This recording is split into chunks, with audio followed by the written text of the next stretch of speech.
Olá, crianças, tudo bem? Hoje nós vamos falar um pouquinho na nossa aula de história sobre morar ao longo do tempo, sobre as moradias. Para isso, vocês precisam abrir o livro na página 62.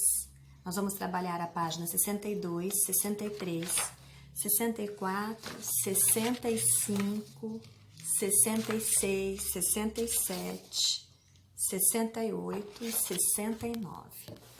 Primeiramente, vamos observar as ilustrações da página 62 e 63 e vamos conversar. Vocês vão observar duas ilustrações. As duas imagens demonstram as modificações ao longo do tempo. Uma das imagens é antiga e uma é atual. As imagens são da Casa das Rosas, que fica na cidade de São Paulo. Essa Casa das Rosas ganhou esse nome graças ao grande roseiral presente no jardim. Esse roseiral está presente até hoje. No nosso livro, nós temos então uma imagem antiga da Casa das Rosas e uma imagem atual. Essa casa fica em São Paulo. Como é que eu sei diferenciar uma imagem antiga de uma imagem atual?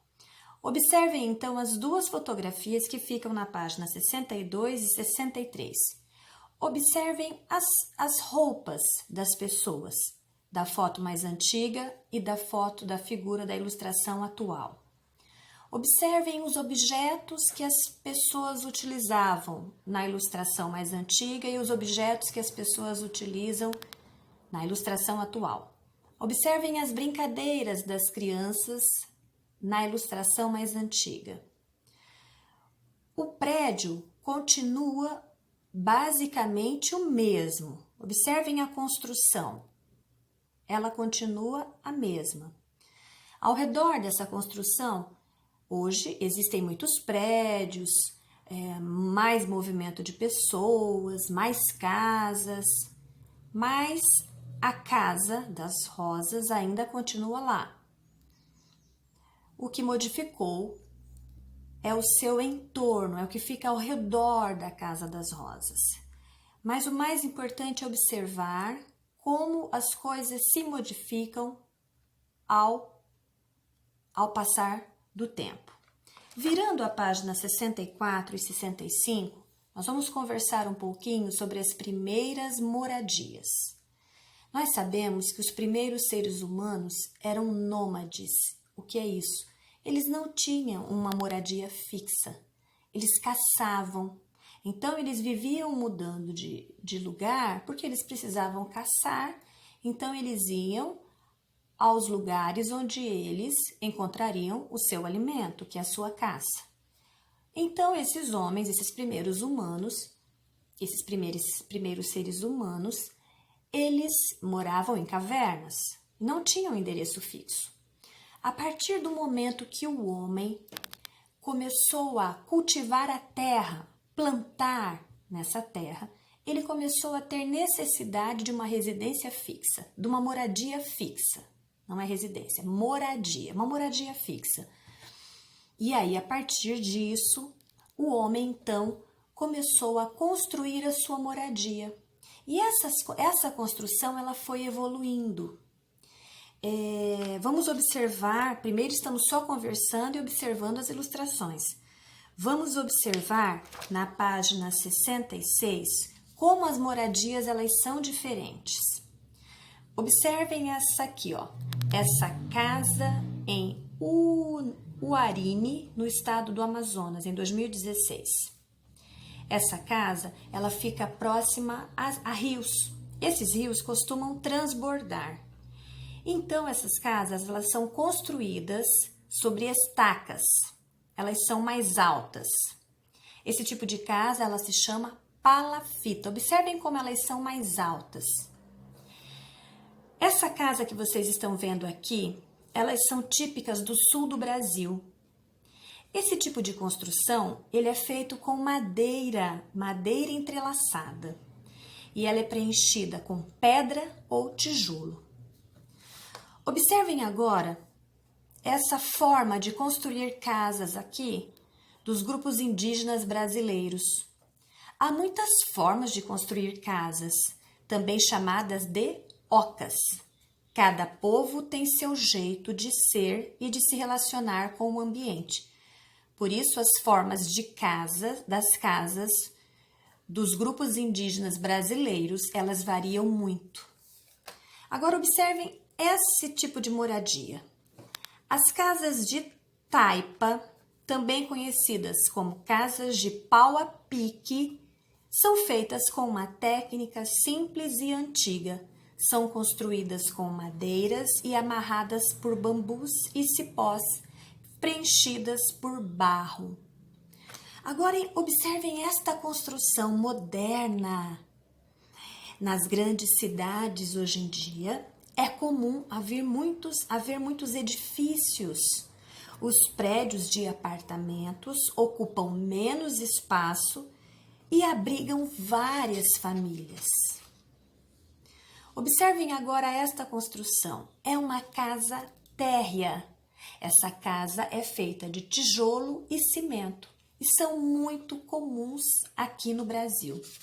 Mas nem sempre essas moradias foram assim. Elas foram sofrendo evoluções com o tempo.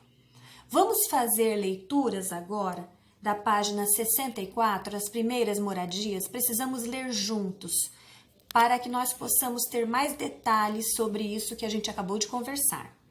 Vamos lá na página 64. Os primeiros seres humanos eram nômades, ou seja, não tinham um lugar fixo para morar, para se abrigar e se proteger do ataque de animais.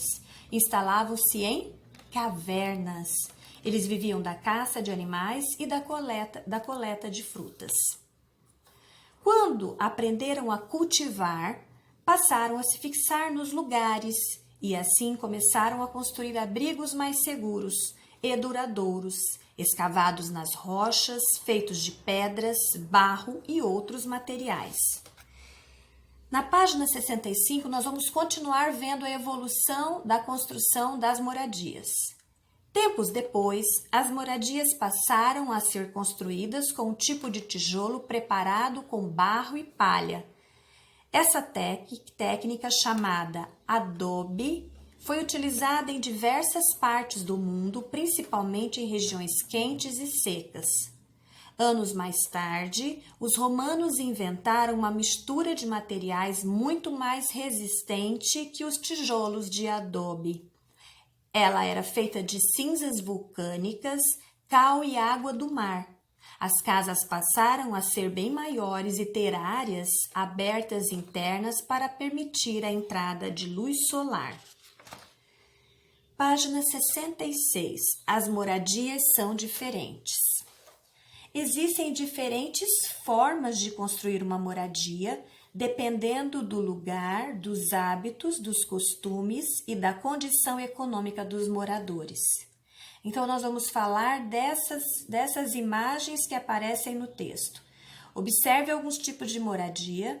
Temos aí palafitas em uarine, os moradores de áreas próximas a rios que costumam transbordar nas cheias, vivem em casas construídas sobre estacas. Esse tipo de casa se chama palafita. Vamos observar essa casa em Joinville. Essas casas são típicas do sul do Brasil, são herança do povo alemão. Esse tipo de construção é feita com madeiras entrelaçadas e preenchidas por pedras ou tijolos. O telhado é bastante inclinado por causa do clima chuvoso. Na página 67, nós temos a moradia dos indígenas Iaualapiti, em Gaúcha do Norte, no estado do Mato Grosso. As casas dos Iaualapiti são ovais e não possuem divisão interna. Entre os grupos indígenas brasileiros, há muitas formas de construir as casas, também chamadas de ocas. Cada povo tem seu jeito de ser e de se relacionar com o ambiente onde vive. As formas das casas variam de acordo com os costumes de cada grupo. Podem ser circulares, retangulares e ovais. Agora observem as casas de pau a pique na comunidade Iumaipá, da etnia indígena Ingaricó, em Uiramutã, no estado do Paraná. As casas de taipa, também conhecidas como casas de pau a pique, são feitas com uma técnica simples e antiga. São construídas com madeiras amarradas por bambus e cipós e preenchidas por barro. Nas grandes cidades é comum haver muitos edifícios, que são prédios de apartamentos que ocupam menos espaço e abrigam várias famílias. Na página 68, as casas térreas feitas de tijolo e cimento são bastante comuns em todo o Brasil. Na página 69, vocês farão as atividades. Número 1, leia o poema e responda as questões a seguir. Caverna. Houve um dia, no começo do mundo, em que o homem ainda não sabia construir sua casa. Então disputava a caverna com os bichos, e era aí sua morada. Deixou para nós seus sinais, desenhos desse mundo muito antigo. Animais, caçadas, danças, misteriosos rituais. Que sinais deixaremos nós para o homem do futuro? Casas, de Rosiana Murray, Belo Horizonte, 2009. Que texto bacana! Ela traz para a gente a história do homem, dos primeiros seres humanos que registraram a sua forma de viver, os seus costumes nas paredes das cavernas e nos faz uma pergunta: o que vocês deixarão para o futuro? Chamando atenção para a gente pensar no que nós queremos deixar para as próximas gerações que estão vindo. Letra A. Sublinhe no texto qual foi a primeira moradia dos seres humanos. Vocês conseguem me dizer qual foram as primeiras moradias dos seres humanos? Eu posso dizer a você, vou dar uma dica, para vocês que eu vou dar uma dica. Os primeiros seres humanos eram nômades, eles caçavam. Eles não tinham uma moradia fixa, mas eles precisavam se abrigar do frio, da chuva e também se proteger dos animais. Então, qual era essa moradia? Será que é um prédio? Será que é uma caverna? Procurem e sublinhem, isto é, façam uma linha embaixo da palavra. Letra B.